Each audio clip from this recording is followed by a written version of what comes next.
ఫైనల్గా question madam, దీన్ని correct చెప్పండి. మీరు కేసు గెలుస్తారా? 100%.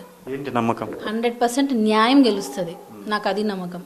ఎందుకనంటే 16 ఇయర్స్ అప్పుడు ఆ అమ్మాయిని సెక్షువల్ హెరాస్ చేశారు అనేది రాంగ్, 100% రాంగ్.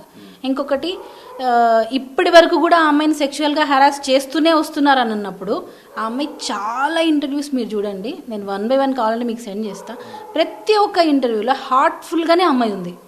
ఆ అమ్మాయిని అంత హెరాస్ చేసే మనిషి అయితే హీరోయిన్గా అమ్మాయిని మూవీ ఓపెనింగ్ అప్పుడు ఆ అమ్మాయి నాకు జానీ మాస్టర్ దగ్గర వర్క్ చేయడం అదృష్టం ఫీల్ అవుతున్నా అని చెప్పేది. అంత లోపల నాకు ఒక నా మీద అంత చేస్తున్న వ్యక్తి మీద నేను అలా చెప్పనే, అవాయిడ్ చేస్తూ వస్తా. నేను ఉంటాను, నా అవకాశాల కోసం ఉంటాను, కానీ నేను అంత రైస్ చేయను. కానీ అమ్మాయి ఇష్టంగా కొరియోగ్రాఫర్ అంటే జానీ మాస్టర్ దగ్గర వర్క్ చేయడం నాకు చాలా అదృష్టం, నాకు ఇది దొరకడం నిజంగా నాకు గ్రేట్, అది ఇది అని చాలా ఇంటర్వ్యూస్లో చెప్పింది. మరి అదెలా చెప్తుంది అంత జెన్యున్గా? ఒకటి